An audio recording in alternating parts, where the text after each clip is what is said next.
Hey, before we start with the main video, I would like to thank you the following companies for their support. They support me through the YouTube membership program that I created for companies who care about software testing and are active in supporting the testing community. Thank you once again. If you want to learn more about the supporters, check the video description down below to find the links to their products. If you miss your logo on this page, follow the QR code or send me an email. Happy testing, and now back to the main video. Hi and welcome back to my YouTube channel, Software Testing. I'm Daniel Knott. I'm happy that you're here today. And today I would like to talk about tools that will boost your activity as a software tester, as a developer, as a product manager.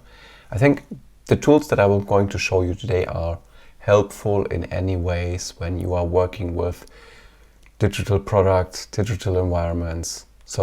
But as software testers, they will help you a lot as well, because I'm using them on a regular basis, and I thought it would be a great idea to share them with you so that you can also benefit from the tools that I use on a daily basis to get better and to have an easier life in my working life.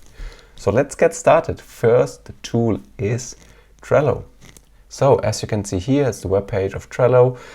One disclaimer up front, nothing is paid, it's all free, it's unpaid advertisement, so to say. There are always alternatives on the tools that I'm going to show you right now. So let's jump back to Trello. So Trello can be used as a productivity tool to organize your work in different columns: to do, in progress, in review, done, whatever. You can build your own system on how you would like to allocate your work and organize your work. Yeah, so Trello is one tool that you might would like to use, and it's also perfect for team collaboration. A similar tool that I'm using even a bit more lately is Notion. So I organize all my work at work with Notion. At the same time, I organize everything I do for this YouTube channel with Notion too. So I have columns that I use and organize my video production, my ideas, everything is in Notion. And the cool thing is I can use it on the go while I am on my mobile, on my tablet, or on my computer. So it's perfect for me to organize my thoughts, my tasks, and my to-dos, and also my follow-ups. Yeah, so that's also something, it's a great alternative to Trello. So depending on what you would like to use, either Trello, Notion, or other tools that are out there, try and check them out, and I really like that. Okay, jumping right into the next tool, and yes, it is Canva. Maybe you have seen the interview that I've done with Amrudra from Canva regarding how Canva is doing software testing, and I'm a big fan of Canva. I mean, if you see my thumbnails, sometimes if you see my slides, also my webinar slides, I use Canva to generate illustrations.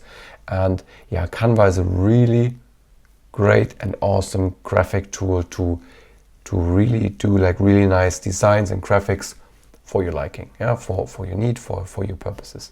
So that's really cool. It's super easy to change something, to work with graphics and to create good visuals. That's what I wanted to say. Yeah. So Canva is also one thing. If you're working a lot with presentations, also with designs, take a look at it. The next tool that I would like to show you is Figma. It's also, I think, a no-brainer. It's like the de facto standard right now in the design community. And as you can see already on the screen, like how easy it is to develop designs and to create designs. I don't use Canva for my design creation that I do for my channel, but we use it at work to work with designs, see what should be implemented and what not. And it's a great tool. The next tool is, it's Spotify. Nothing that you can put into, but you get something out of it. And I use Spotify a lot over the day, right? I mean, there's also Apple Music and other tools that you can use, but I use it really for getting focus. Depending on my mood, I listen to different style of music, and it helps me a lot to boost my productivity if you are this kind of person of music. Yeah. So Spotify, YouTube Music, whatever is out there, and for me it helps.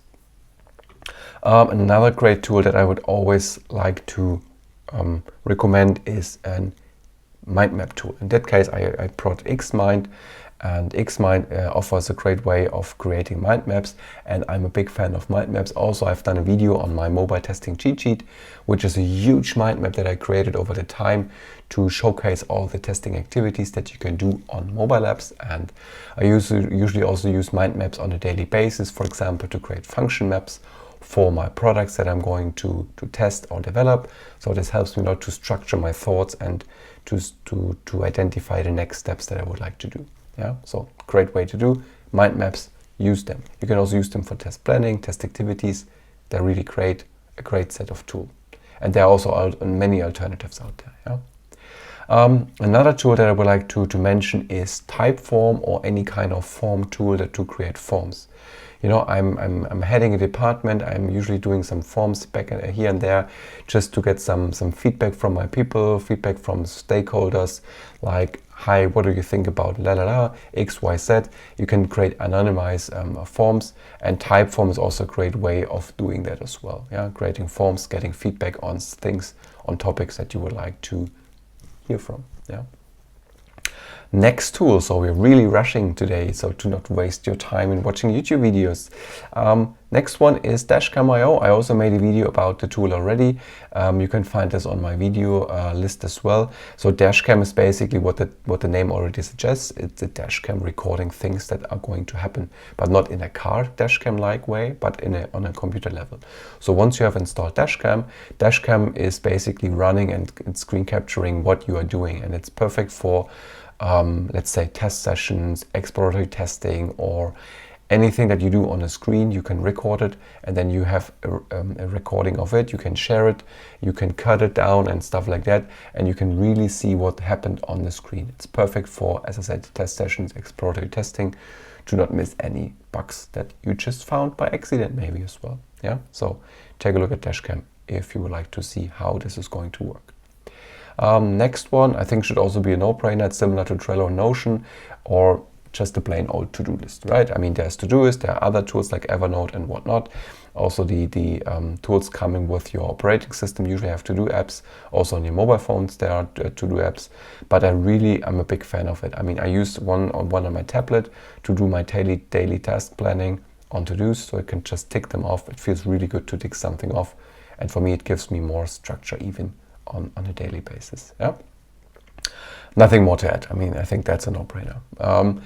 Next one is password manager categories, and I brought example from 1Password. You can also use the Proton Pass. There are other tools like, I don't know, open source platforms that you can use here as well. LastPass, for example, is also there, but I use a password manager for all my passwords. You know, if somebody would ask me like, hey, what's your password for YouTube or for Google? I have no idea. Yeah, I have one password that I know, and that's it. And that's my main password for my all of my passwords. And you should do the same. I have different saves for private work and also for testing related stuff.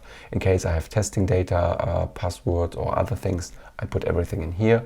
Have the highest possible encryption possible to be on the safe side. Yeah, and you should do the same. Next one is, I'm a big fan of text editors, and here I brought the example of Sublime Text, using this also heavily, because sometimes I would just like to write down some notes, bullet points, whatever, and I really would like to have one super easy and not boilerplated interface where I can put stuff in. Yeah, and that's why I use a text editor. Can be any text editor out there.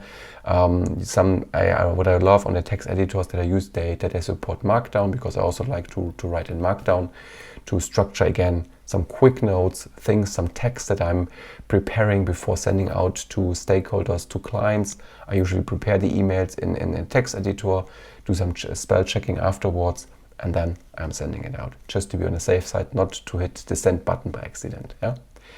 And talking about spell checking, I'm also using heavily the language tool, or you can use Grammarly or others. So this is a really nice plugin that I use for my browsers. In this case, I'm on Safari. I'm not using it on Safari, because mainly on Chrome, on Firefox user. And it's really cool because it really checks the things that you just added to any input field on the web.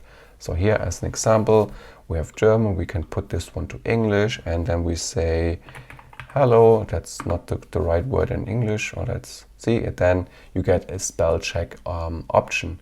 Either it's correct or wrong, and you can say okay, click here, and then you fixed it, right? And that's just perfect. It's so easy, so tiny, somewhere in the top lower, in the lower right corner, and it's just perfect for me because I type really fast, and you know, if you type fast, things happen, right?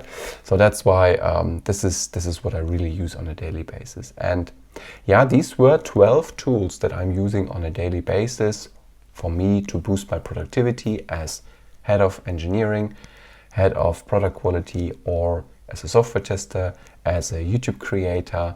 So, and I bet there are many other tools out there. Of course, I use other tools, but the tools that I just mentioned are like the non-obvious tools at some point, right? I mean, of course, I use the Office suite, I use Google Docs, I use different email clients and whatnot, different browsers and stuff. But those tools that I just mentioned are sometimes not obvious, like Spotify, or like a Todoist, or like Dashcam, or like the spell checking tool. But they boost your productivity by, I don't know, 10 times. Hey, 10 times tester. No, I'm not. So this is really great, and check them out. Maybe there was one tool in the list today that you haven't heard of. Try them out, see if they help you to boost your productivity. And also, I would love to hear from you. What are your tools that you are using on a daily basis to boost your productivity in front of a computer? Let them share them with us in the comment section below. And thanks for coming by. As always, like it, share it, and subscribe it to support me and spread the word with your network. And see you next time. Bye bye.